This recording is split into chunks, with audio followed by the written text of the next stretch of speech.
Hello, dear story lovers. At the amount of 1,000 subscribers, I will post a huge series of special stories for you. Subscribe now. The Xyler vessel, the Lauren drift, emerged from hyperspace like a ghost ship, its hull bruised from encounters with asteroid debris. The crew aboard, tall, angular beings with shimmering, iridescent skin, moved with precision as they prepared for the final leg of their mission. Deep within the ship's cargo bay, the muffled growls and scratching of claws echoed to the metallic chamber, a haunting reminder of their deadly cargo. Inside a reinforced crate, the Corian wolf snarled, her piercing emerald eyes glowing faintly in the dim light. Her cubs, 3 small bundles of fur marked with streaks of bioluminescent patterns, whimpered and nuzzled close to their mother. The crate's interior was designed to suppress the creature's formidable abilities, lined with a polymer that neutralized their energy-sensitive instincts and emitted a constant hum to keep them disoriented. Still, Lyra, the mother wolf, had not stopped fighting. Commander Feck, one of the crew, spoke, their voice a melody of clicks and hums translated by an AI module. The containment unit is stable, but the risk of escape grows the longer we keep them aboard. We must execute the directive. Commander first stood at the control panel, his translucent fingers gliding over glowing glyphs. He glanced at the crate through the observation window. The wolf inside locked eyes with him, her growl low but resonant enough to send a shiver through his spine. These creatures were a mistake, bred in Xyler labs for combat enhancement, but deemed uncontrollable and far too dangerous. The High Council had issued an unyielding order: dispose of them. The Council has spoken, Fur replied, his tone devoid of emotion. No civilization must encounter these creatures. Arikan, for is uninhabited, desolate. They will not survive long. The crew executed the drop with clinical precision. The crate, rigged with inertial dampeners to ensure it landed intact, was jettisoned into the planet's atmosphere. A fiery streak lit up the twilight sky as the crate descended, its crash muffled by the planet's dense terrain. Within moments, the Lauren drift activated its jump drive, disappearing into the void, leaving the crate and its occupants behind. On the surface, the crate hissed as it settled into the frozen ground. Arikan, for it was a hostile world, its landscape a mosaic of jagged ice plains and towering black spires of rock. Wind howled relentlessly, carrying particles sharp enough to etch grooves into exposed surfaces. Inside the crate, Lyra stirred, her instincts screaming at her to act, to protect her cubs. They were cold, their fragile bodies trembling against her warmth. She growled and bared her teeth at the metal walls enclosing them, her claws scraping futilely at the polymer lining. Sparks flew with each attempt. She could sense the life outside, the faint pulse of bacteria in the frozen ground, the rustling of primitive scavengers.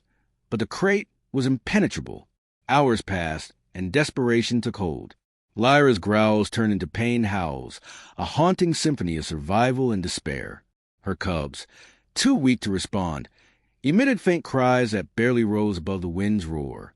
The planet was silent, but not without witnesses. A scavenging drone, a relic from an ancient alien probe, hovered nearby. Its rudimentary sensors recorded the wolf's cries, logging the sound as data of unknown significance. The drone drifted off into the icy distance, oblivious to the life and death struggle unfolding. The Corian wolf and her cubs were alone now, surrounded by the cold, unyielding expanse of Arikan 4. Survival seemed impossible, and yet Lyra's luminous eyes burned with determination. If the ex-Swileless had underestimated anything, it was the unyielding will of mother who refused to let her family perish. Above the desolate landscape, the stars shimmered, a cosmic reminder that even in the darkest corners of the galaxy, hope could take root. Far away, aboard a human research vessel, sensors were beginning to detect the faint heat signature of the newly fallen crate, setting the stage for a meeting of worlds that neither side could have foreseen. The Stellar Horizon, a mid-sized human research vessel, bristling with sensor arrays and shimmering solar sails, cruised to the outer rim of the Zon Nebula. On board, Captain Helena Marsh stood at the bridge, staring at the holographic projection of Arikan 4. The planet's icy surface reflected a dull blue light in the display, a stark contrast to the nebula's swirling colors of gold and violet. Helena's mission was clear: catalog potential life-sustaining properties of uninhabited planets. Arican 4, however, was a known dead zone, a place of frozen wastelands and toxic atmosphere. Its magnetic field's hostile to long-term technology deployment. Despite this, an anomaly had appeared on the ship's long-range sensors. Confirmed thermal signature detected, reported Dr. Owen Reese, the vessel's xenobiologist. He adjusted his glasses as he scrutinized the readings. A small but concentrated heat source near the planet's southern ice plains. It doesn't match any known geological activity. Could it be a malfunction? Helena asked, her curiosity piqued. Reese shook his head. Negative. It's too localized, and the energy pattern is artificial.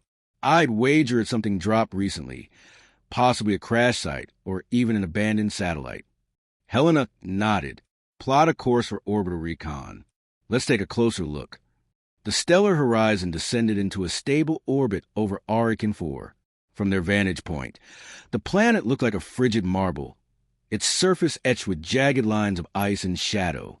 Automated probes were deployed, their cameras feeding back high-resolution images of the surface. In one feed, something metallic glinted in the weak sunlight.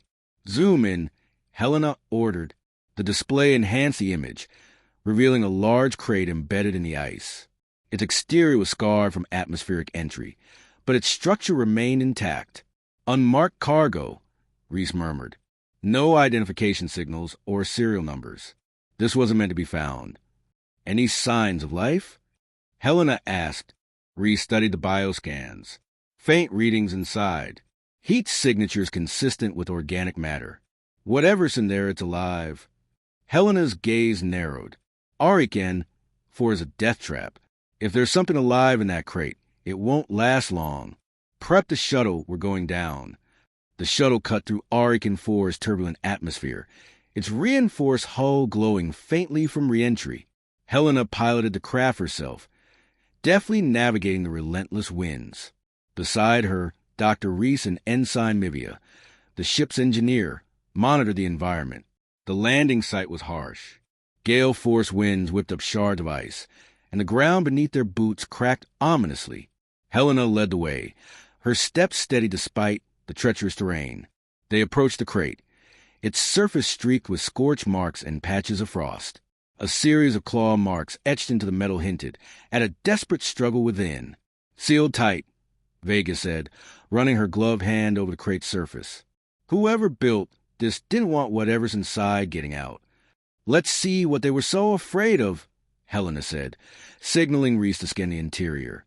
The xenobiologist knelt beside the crate, his handheld biocanner emitting a soft hum. The display showed a large life form surrounded by 3 smaller ones, their vital signs faint but present. For occupants, Reese reported, the large one's heart rate is weak but steady. The smaller ones are barely holding on. Helena's brow furrowed. What kind of creatures are we dealing with, Reese? Reese hesitated. Based on the mass and physiological structure, Corian wolves. The words hung in the frigid air like a death knell. Corian wolves were infamous predators, designed by alien geneticists for warfare. Their reputation as bloodthirsty, unrelenting hunters preceded them. Yet, the faint cries emanating from within the crate were far from menacing. They sounded vulnerable. We should leave, Vega said, her voice tight with fear. Those things are killers. If we open that crate, we might not make it back to the shuttle. Helena knelt beside the crate, her breath visible in the cold. She placed a hand on its surface, feeling the faint vibrations of movement inside. Her mind raced. The ethical dilemma was clear. Leaving them meant certain death, but saving them could endanger her crew and potentially the galaxy. They're not just creatures, Helena said finally, her voice resolute. They're a mother and her cubs, and they're suffering. Vega looked skeptical. Captain, these things were abandoned here for a reason. That doesn't mean they deserve to die, Helena countered. We're scientists, explorers. It's our duty to preserve life, not condemn it. Helena understood her decision was made. Vega, prep the containment bay. Reese, help me override the locking mechanism. The crate hissed as its seals released, filling the air with a burst of humid vapor. Inside, the mother wolf, Lyra, lifted her head weakly, her glowing green eyes locking onto Helena's, a mix of defiance and desperation. The cubs huddled against her, their tiny bodies barely moving. "Easy," Helena whispered, lowering her weapon. She extended a hand slowly, her posture non-threatening.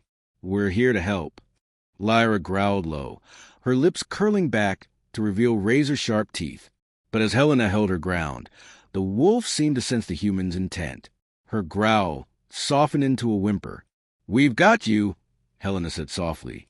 Together, the team carefully transferred the wolves into containment pods designed for secure transport. The cubs, too weak to resist, let out faint cries as they were moved. Lyra, though hesitant, allowed herself to be loaded into the shuttle, never taking her eyes off Helena. As the shuttle ascended, the icy landscape of Arikan grew smaller beneath them. Helena sat beside the containment pods, watching Lyra and her cubs closely. In the mother wolf's eyes, Helena saw something unexpected. Not the savage hunger of a predator, but a spark of trust. For better or worse, the fates of these creatures and their human rescuers were now intertwined. The stellar horizon buzzed with controlled chaos as the shuttle docked in its bay. Lights flashed, and the hum of containment protocols filled the air as the crew prepared to handle their unexpected passengers. Captain Helena Marsh was the first to disembark, her face set with determination as she glanced at the containment pods holding the Corian wolves. Behind her, Dr. Owen Reese and Ensign Mivia followed, both looking apprehensive. "Containment Bay 3 is prepped," called out Sarah Lynn, the ship's head of biosecurity. "We reinforced the barriers and implemented a multi-tiered fail-safe system. If these things breach containment, we'll vent the entire bay." "They won't breach," Helena said firmly, though she understood the precaution. Corian wolves were infamous for their strength, cunning, and ability to adapt. The crew's unease was palpable, but Helena was resolute. "We'll stabilize them and figure out what's next." Inside Containment Bay 3, Lyra and her cubs were transferred into reinforced observation chambers. The mother wolf stirred weakly, her bioluminescent patterns flickering faintly as she watched the humans with cautious eyes. The cubs, small and fragile, were barely moving, their tiny forms curled up against each other. Dr. Reese immediately began scanning them with a series of handheld diagnostic tools. "Malnourished, dehydrated, and hypothermic," he murmured, shaking his head. "The mother's metabolism is strong, but she's burning through her reserves to keep the cubs alive. If we don't intervene now, they won't make it." Helena turned to Vega. "We need a nutrient solution, something compatible with their biology." "I'll synthesize one," Vega replied, already moving to the lab. "But it's going to take time to isolate the right compounds. We can't afford a mistake with creatures this complex." "Work fast," Helena urged, her gaze drifting to Lyra. The mother wolf was watching her intently, her glowing eyes flickering with a mix of distrust and exhaustion. Helena approached the observation chamber slowly, keeping her movements deliberate. She knelt to meet Lyra's gaze, her hands resting on her knees. "We're not your enemies," she said softly. "We're trying to help." Lyra growled faintly but made no move to attack. She shifted her massive body to shield her cubs, a clear gesture of protection. Helena took it as a small sign of trust. Hours turned into a blur of activity as the crew worked to stabilize the wolves. Vega's synthesized nutrient solution was administered via and drip to Lyra and her cubs. The mother wolf responded first, her breathing stabilizing as her strength began to return. The cubs were slower to recover, their frail bodies taking longer to absorb the nutrients. Helena and Reese monitored their progress closely, watching for any signs of rejection or adverse reactions. Despite the inherent danger, Helena found herself mesmerized by Lyra. The wolf's intelligence was unmistakable. She observed the humans with a calculating gaze, her eyes darting between the crew as though assessing their intentions. She seemed to understand that they were helping, tolerating their presence despite her natural instincts. As the days passed, the wolves' condition improved. The cubs began to stir more frequently, their tiny forms wriggling against the warmth of their mother's body. Lyra herself grew more alert, her bioluminescent patterns regaining their vibrancy.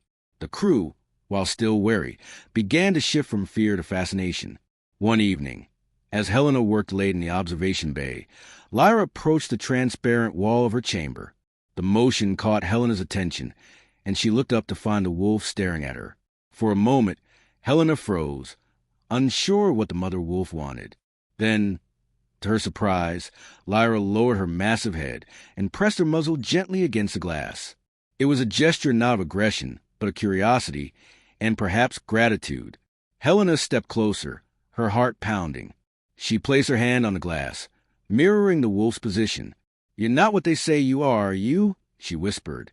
Lyra blinked, her glowing eyes reflecting Helena's image. In that moment, the captain felt an unspoken connection, a bridge of understanding between two vastly different beings. The crew's observations of Lyra and her cubs revealed behaviors that defied the terrifying reputation of Korean wolves. Lyra demonstrated remarkable intelligence, even cooperation. She followed the crew's routines, her eyes tracking their movements as though trying to learn from them. Her cubs began to mimic her, their small bodies clumsily exploring their containment area. Dr. Reese was the first to document the wolves' unexpected traits. "They're not just predators," he explained during a meeting in the ship's conference room. "Lyra's behavior suggests a level of sentience far beyond what the XYLS recorded. Her instincts are tempered by an emotional intelligence we've never seen in this species." Helena leaned forward, her fingers steepled. "You're saying they're more than just weapons?" Reese nodded. "Exactly. The XYLS may have bred them for combat, but they underestimated their capacity for adaptation and connection. Lyra's protective instincts extend beyond her cubs. She started to see us as allies." Not everyone on the crew was convinced. "Allies?" Vega interjected. "They're still dangerous. One wrong move, and those teeth will rip us apart." "Dangerous, yes," Helena said, her voice steady, "but not mindless. We've seen that now. And if we can understand them, we might be able to change how they're perceived, how they're treated." The room fell silent, the weight of Helena's words sinking in. The rescue mission had become something far greater, a chance to rewrite the narrative of one of the galaxy's most feared species. Later that night, as Helena sat alone in the observation bay, one of the cubs toddled forward on unsteady legs, its tiny nose pressed against the transparent wall. Its bioluminescent stripes glowed softly. Helena smiled, the sight filling her with hope. For the first time, she allowed herself to believe that saving Lyra and her cubs hadn't just been the right decision. It had been destiny. The transformation of the stellar horizon from a research vessel into a haven for its alien passengers unfolded over the following weeks. Lyra and her cubs, now thriving under the crew's care, had become the subject of fascination, debate, and hope. What started as a rescue mission had grown into a challenge to the galaxy's understanding of a species long feared and misunderstood. The cubs, named Nova, Pixis, and Astra, displayed rapid development, their movements more coordinated, their glowing patterns increasingly vibrant. They interacted playfully with each other, and, occasionally, with the humans observing from the other side of the containment barrier. Lyra, ever watchful, allowed the interactions to continue, but always kept her imposing presence between her cubs and the humans. Captain Helena Marsh spent most of her time in the observation bay, documenting every nuance of Lyra's behavior. The mother wolf had begun to exhibit an uncanny ability to communicate, low growls and soft whines that shifted depending on the situation. Helena and Dr. Reese developed a rudimentary framework for interpreting Lyra's vocalizations, further solidifying their belief in her advanced intelligence. "This isn't just survival instinct," Helena said during a crew meeting. "Lyra understands us. She's learning, and she's teaching her cubs to trust us." Reese added, "We're seeing the first steps toward a relationship that could redefine how we view species like the Korean wolves. They're not just weapons, they're a culture in their own right." Word of the wolves' rescue had spread beyond the stellar horizon. Using encrypted transmissions, Helena reached out to trusted xenobiologists and interspecies rights advocates across the galaxy. The responses were a mix of skepticism and intrigue, but a few brave souls ventured out to witness the phenomenon firsthand. Dr. Kieran Vell, a renowned xenologist, arrived aboard a shuttle weeks later. Her reaction upon seeing Lyra was one of astonishment. The ex-YLS made a mistake, she said after hours of observation. They bred these creatures for war, but they created something far more profound. They have the capacity for emotional bonds, even empathy. The crew's findings soon reached the Galactic Concordium, the governing body overseeing interspecies relations. A delegation of scientists and diplomats requested a live feed from the stellar horizon, which Helena reluctantly agreed to provide. For the first time, the galaxy witnessed the wolves not as predators, but as a family, a mother nurturing her young, a bond stronger than fear or violence. The final hurdle was deciding what to do with the wolves. Keeping them aboard the stellar horizon was unsustainable. The growing cubs required more space, and Lyra's instincts to roam were becoming evident. Helena knew that releasing them into the wild was impossible. The ex-YLS would see them as a threat and hunt them down, and most other species would react with panic. It was Dr. Reese who proposed a solution. The terraforming project on Tora is nearing completion, he said. It's uninhabited and secure by the Concordium. The atmosphere is stable, and the ecosystem is robust enough to support apex predators like Lyra. The crew debated the idea at length. Some worried about the risks of relocating such dangerous creatures, while others saw it as a chance to give the wolves a future. In the end, Helena made the final call. Lyra and her cubs deserve a chance, she said. Tora could be that chance. We'll establish a sanctuary and monitor them, but we owe it to them and to ourselves to see this through. The journey to Tora was tense but filled with anticipation. Lyra seemed to sense that something was changing. She was calmer, more cooperative, as if she trusted the humans to guide her family to safety. When the stellar horizon entered orbit around Tora, the crew was greeted by a breathtaking sight. The planet was a patchwork of lush green forests, rolling plains, and shimmering blue lakes. Its 2 moons cast a silvery glow over the surface, a stark contrast to the icy wasteland where the wolves had been abandoned. Helena led the effort to establish the sanctuary. Using advanced technology, the crew built a secure habitat that would allow Lyra and her cubs to adapt to their new home while being monitored remotely. They released the wolves into the heart of a sprawling forest, where prey was plentiful and the environment was tailored to their needs. The release was both heartwarming and bittersweet. Lyra stepped out of the containment pod first, her glowing green eyes scanning the forest. She sniffed the air, her posture cautious but curious. One by one, the cubs followed her, their bioluminescent patterns lighting up the darkening forest. Helena watched from a distance, her chest tight with emotion. Lyra paused, turning to look back at the humans who had saved her. For a moment, their eyes met, and Helena felt a deep connection, a silent thank you, perhaps, or an acknowledgement of what they had shared. Then, Lyra turned and led her cubs into the forest, disappearing into the shadows. The stellar horizon remained in orbit for weeks, monitoring the wolves' adaptation to their new home. The data collected was groundbreaking. Lyra established a territory, taught her cubs to hunt, and even interacted with other species in an ecosystem without hostility. Her intelligence and emotional depth continued to astound the scientists observing her. News of the sanctuary spread, sparking debates across the galaxy. The ex-YLS, faced with irrefutable evidence of their creation's potential, issued a public statement admitting they had underestimated the Corian wolves. The Galactic Concordia began drafting new laws to protect sentient species, inspired by Lyra's story. As the stellar horizon prepared to leave Tora, Helena stood on the observation deck, watching the planet recede into the distance. She knew she might never see Lyra or her cubs again, but she took solace in the knowledge that they were safe, and that she had been part of something far greater than a simple rescue mission. In the silence of space, Helena whispered to herself, "Goodbye, Lyra. May you and your family find the peace you deserve." And with that, the stellar horizon turned toward its next mission, leaving behind a legacy of hope, understanding, and second chances.